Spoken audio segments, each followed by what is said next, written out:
Our next reading is from the Old Testament, Exodus, and throughout Lent, we are going to be working through some of the texts in Exodus in a series called Mercy in the Wilderness.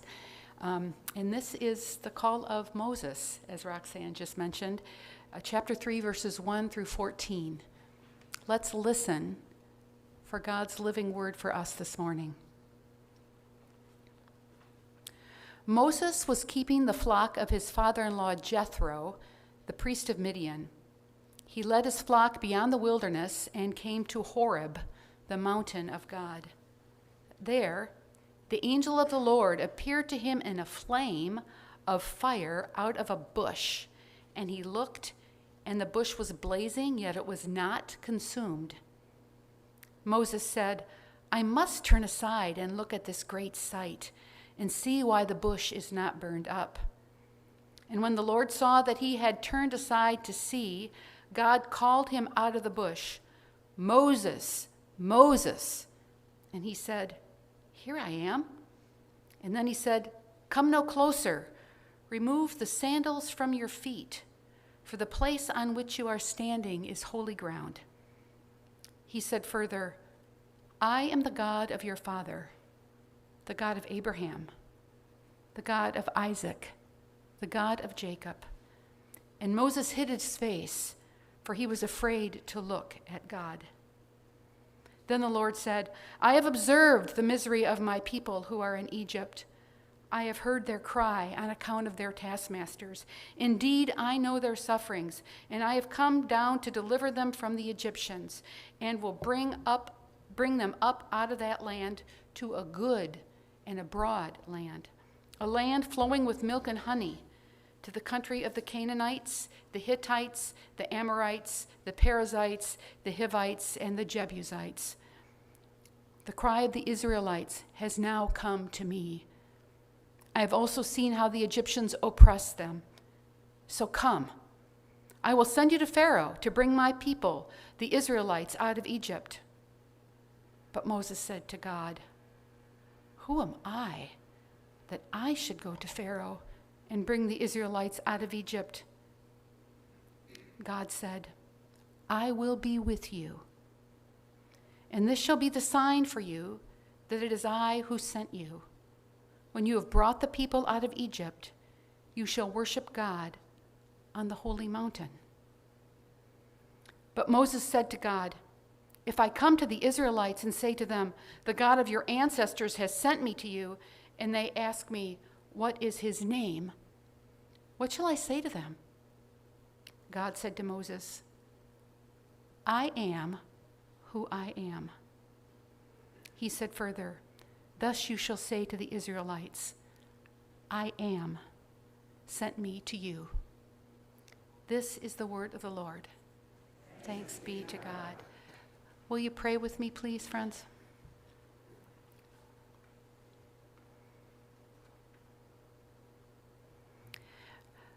God of all who's gone before us, God of mercy, God of light, we do echo Roxanne's prayer that you will open our hearts to you this morning. Help us hear from you. You know what we need, God. Please meet us in our place of need today. And may the words of my mouth and the meditations of all of our hearts be acceptable in your sight, because you alone are our rock and our Redeemer. It's in Christ's name that we pray. Amen. Well, you wake up one day, going about your business, brushing your teeth, maybe getting the kids ready for school, maybe rushing off to work or school. Or if you're retired, maybe you're going over the day's plans with your spouse or your cat, or maybe even getting ready to go to the doctor or come here to church to do some work in the community. We have so many active retirees here at the church. But whatever it is, it's an ordinary day. And then something unexpected happens that makes a major change in the direction of your life. A detour, not just an interruption, but a jolt the direction of your life. I mean, you thought you were healthy. Oh, the aches and pains of getting older, yes. But you take a fall and it changes everything. Or a routine visit to the doctor results in your facing a cancer scare or heart struggles. Your life is suddenly detoured. Yes, you aren't as close to your spouse as maybe you used to be. That happens in marriage, right? But really? He's leaving you for a younger model? What about the kids? You know your child has seemed aloof and sometimes out of it lately. Teenagers are like that, right? Then you find a small bag with a little white substance in her drawer as you're putting away her laundry. Could it be? Is she doing drugs? Or your boss comes in. I need you to start a new division. You're the one. I'll not take no for an answer. Congratulations. Tomorrow your work is on a whole new track.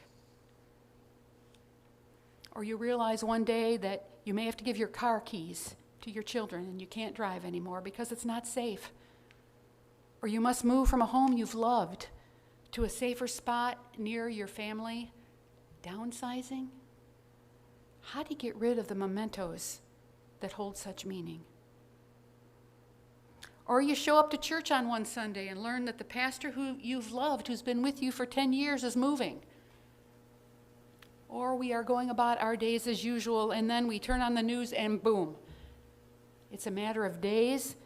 The world has shut down because of COVID-19. Or there's a war in Ukraine. Yes, sometimes things happen in life that upend us, upend our routines, and what we expect out of life. And they leave us with that deep feeling in the pit of our stomach. Okay, now, what next? Well, Moses was not a stranger to these kinds of experiences. One day when he was a young baby nursing at his Hebrew mother's breast, the power-hungry Pharaoh decided to kill all the male Hebrew children in the area because he was afraid of losing power. I can hardly imagine a mother's terror at that. She put him in a basket. Maybe God will take care of him, she thought, and he won't be murdered, and she sets the basket on the Nile River. And then something else unexpected happens to Pharaoh's daughter. She becomes a mom. By the end of the day, both of these women's lives had been changed forever. And as most of you know, Moses grew up in Pharaoh's house. He was not an Egyptian. He also grew up very differently from his own people, so he couldn't identify as a Hebrew either. I wonder if he felt like a kind of misfit in his world. And then one day, he's just doing his job in the workspace with the slave masters and the slaves, and he notices how brutal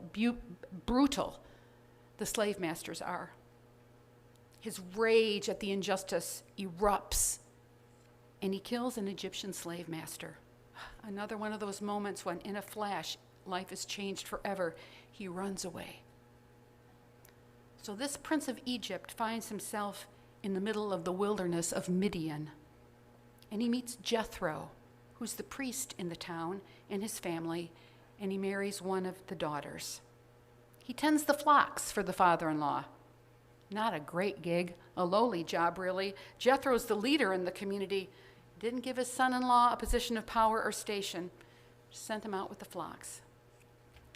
But after all the hubbub in Egypt, we can imagine that this criminal misfit on-the-run Moses may like his anonymous ordinary days. He's out of the spotlight. Then we come to our text for today. We read that one day Moses takes Jethro's flock beyond the wilderness. The text doesn't just say the wilderness, it says beyond the wilderness. We're not exactly sure what that might mean. But I get this image like from the Lion King movie where, there's the Pride Lands, and then you can see Simba and his friend looking out past the Pride Lands. They called it an elephant graveyard. It's beyond the border. I wonder if that's what beyond the wilderness maybe was like for Moses. It was a region unknown to many at the time. It was beyond the wilderness, and it was up to Mount Horeb. Literally, the word Horeb in Hebrew means desolate and wilderness. So this was not a really nice place. Now, before we proceed any farther, let's talk about this word wilderness. Webster's defines wilderness as a place that is remote, uninhabitable, deserts, badlands, dense forests, lands that haven't been compromised by human activity. And in the Bible, words that can be translated as wilderness appear more than 300 times. Almost all the characters in the biblical narrative spend time in the wilderness. Abraham, Moses, Elijah, David, many of the prophets, even Jesus. It seems that to be on a journey of faith, there are times when one finds oneself in the wilderness. And in the Bible, the wilderness is not just a physical place, a barren desert, a remote cave, or somewhere in the middle of the nowhere. In the Bible, the wilderness is a spiritual place. The wilderness is that place where the rug has been pulled out from under your feet. That place where what we knew seems irrelevant in the face of what we're facing. That place where we may be at the end of our rope or even at the end of our faith. That place where we're maybe like trapeze artists who are forced to let go of the bar and are flying in the middle of the air and aren't sure if there's another bar coming for us or if we're going to fall flat on our faces. The wilderness is a place where God does major work in people's lives. It's the place where people learn who they are and whose they are. Wilderness places are places where people can no longer rely on what they relied on before to make it through. They need new resources for a new day, though most often when we're in the wilderness, we don't have a clue about what those resources might be.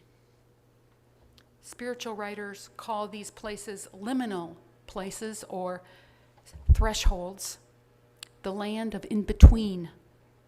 We can't go back to the way things were before, but we don't know what the future holds either.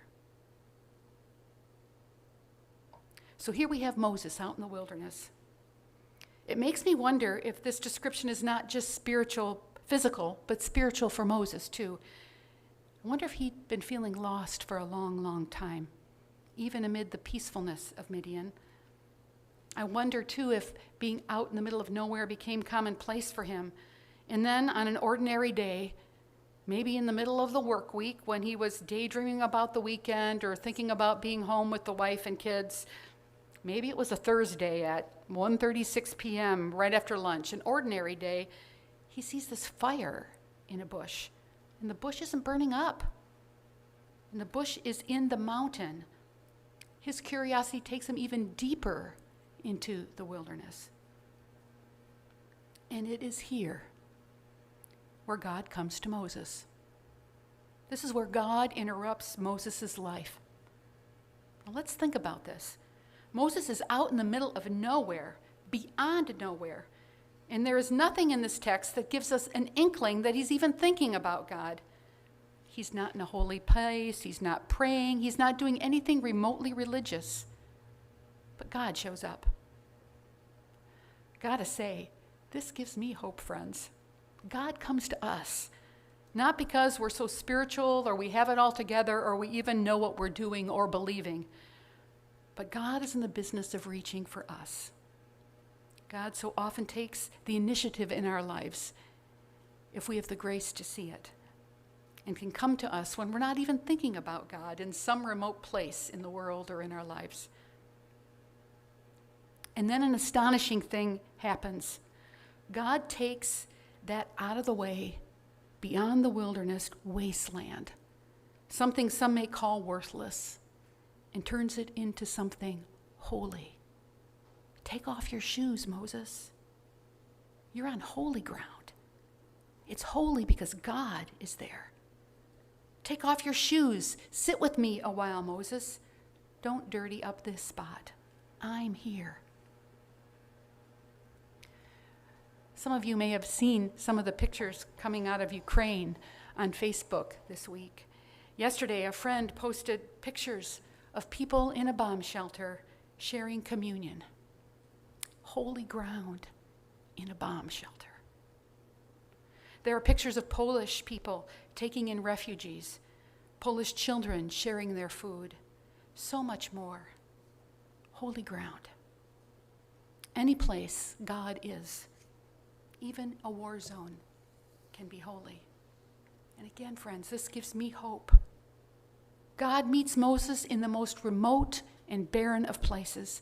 There is no place too remote, no place too out of the way, no place too barren. When God meets us anywhere, it's holy. Not because of the condition of the space or even our own capacity to be religious, but because God is there. Like the song the choir sang, we're standing on holy ground, for God is here. And where God is, it's holy. And that can be anywhere, can't it? And then another astounding thing happens. God asked this misfit criminal on the run to lead God's people out of bondage. We also know that Moses was a stutterer. But this man is God's pick. Jethro didn't even trust Moses enough to put him in charge of anything but the flocks. And here, God asked Moses to lead his people to get in Pharaoh's face, the most powerful man in the world at the time. Think about it. A modern-day equivalent might be if God would call a young disabled person from Siberia to go to Vladimir Putin and say to Vladimir, get out of Ukraine. Crazy, don't you think? But that's kind of the thing God asked Moses to do. And don't you appreciate how honest Moses is? Throughout the Exodus story, we find Moses being very honest with God. Are you kidding, God? How can I do this? Don't interrupt my life in this way, God. Moses and God have a grace and an honesty and an intimacy that begins even here with Moses' honesty at the burning bush. You know, there is something about the wilderness that moves us into more honest spaces, don't you think? We can't put on airs in the wilderness. We usually don't have it all together in the wilderness, and the lies we tell ourselves and others don't work. Think about it. During the height of the pandemic, we really couldn't say, oh, it's going to be okay. We didn't know if it would be. And with the world uncertain about Russia's next move, there's an honesty and unity forming between nations right now. The wilderness can make us rely on each other in ways we might not normally. Moses says, hey, I can't do this. God tells Moses, yes, you can, because I will be with you. The only assurance God gives Moses is that God will be with him.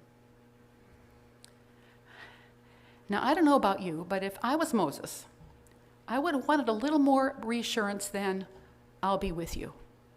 Gee, God, you're asking me to do this nearly impossible thing, and all you can give me is, I will be with you? Could you promise me that it won't be too hard? Could you promise some miracle, maybe, that could have a happy ending?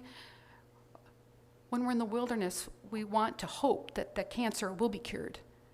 The daughter will defeat her drug addiction. The church will live on to the next generation. That COVID will be over and we can get back to normal. We might like more than, don't worry, I'll be with you. But that is what God gives Moses. God tells Moses that God's presence will be enough for him. And that is the promise God gives to us too. God promises to be with us in the wilderness. Years ago, when I was a school counselor, I had the privilege of working with a young man, a young boy actually. I'm going to call him John. John was 7 when I got to know him, and he came from a family with a father who struggled with alcoholism and would hurt John's mom when he got drunk. One day, John was at home when one of these incidents happened, and he drew a picture of it for me. As many of you know, children can't always find words for trauma, but they can express things in drawings. And he drew a picture of his dad punching his mom. The fist in the picture was very big. And he drew a picture of stairs, and he drew himself sitting on the stairs, and there was a big blotch of yellow next to him. As we talked about the picture, I asked him about the yellow blotch. And he looked at me almost incredulously and said, "Why, Mrs. Hartzell, that's Jesus, of course." And then he talked about how Jesus is with him and is someone he could talk to when it got scary at home. And I asked John if Jesus ever talked back to him. He told me that Jesus told him to tell me what was going on. We did call Child Protective Services, of course, and that is a whole long story I won't go into here. But I will always be struck with the comfort that this little boy took in receiving the presence of Jesus amid his trauma, and then how Jesus pulled me into the fray. We are often called to be the arms and legs and heart of Jesus in the wilderness places of the world, aren't we? Sometimes God shows up through us. You know, the American church, I don't think, does a good job teaching us about the wilderness. But here we see that the wilderness is an integral part of the walk of faith. Sometimes at church we say things like, if you don't feel close to God, who moved? Or there's a sense that if we aren't positive and full of faith every moment, something is wrong with us. Or even worse, we might think that if something goes wrong in our lives, that somehow God has abandoned us. We like stories with happy endings, when in reality, those happy endings don't always happen. We aren't taught that the empty, barren wilderness is a normal part of life and faith. Friends, it is. There will be times when we don't know what we are doing, when the world gets turned upside down. There will be times when God seems silent. There may be times when God is silent, and we'll be invited to wait and to flex our spiritual muscles in ways we didn't think were possible. I wish I could tell us that we can all be assured that the wilderness will result in happy endings. If we look at Moses' story, we see lots of challenges. He eventually led the people to the promised land, but he couldn't enter with them. But what we are given is God's promise to be with us. We are never alone.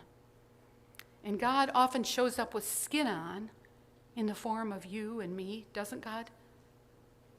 Let's never underestimate the power of showing up in the wilderness places of the world, hospitals, funeral homes, at the house of the friend who's struggling, sending our resources or blankets where relief is needed, continuing to do the work of the church the best we know in these wilderness COVID days.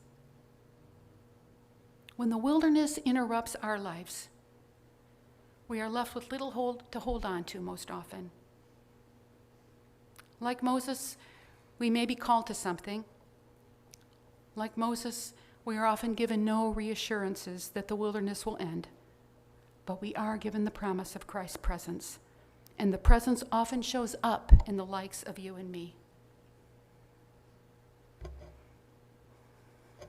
You know, I wonder, as Moses was wandering through the wilderness, those 40 years with the Israelites, I wonder if he thought back to that day with the burning bush, that beauty, that holy moment, that light, that miracle that interrupted his life and took him on a new path. I imagine he did.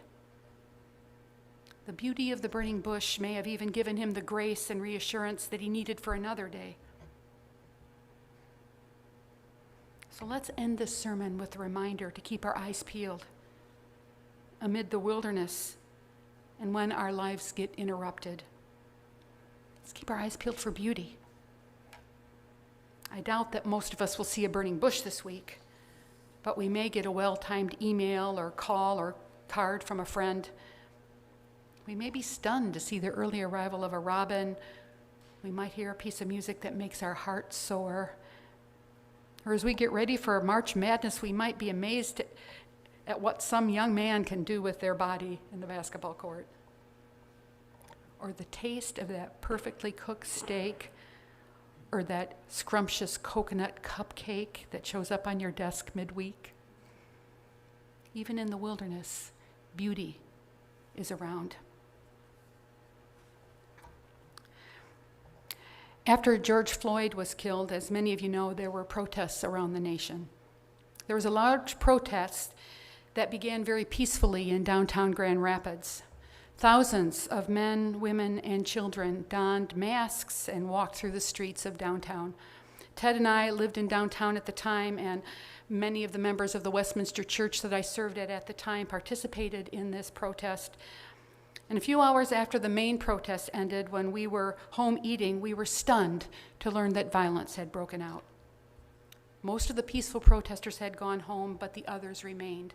Windows of storefronts, the art museum windows were destroyed, shattered, cars, dumpsters set on fire. We were devastated and grieved and hurt and angry for our city. The next morning, it was a Sunday morning, hundreds of volunteers from all over the city, of every age, size, color, showed up to clean up. And then after that, artists started showing up and making paintings on those boards, that they put over the windows. Every single one was covered with art, and not just stick figures. These were gorgeous pieces of art. Downtown became an art gallery of beauty amid the wilderness of the violence. I wish that the news would have reported that, as well as what had happened when the protests turned violent. And I will never forget how moving it was to walk around the city I loved and see how ordinary residents refused to let violence have the final word. The streets became holy ground. They fought back with beauty. You see what the presence of God can do when life gets interrupted? See what the presence of God can do in the wilderness? Amen.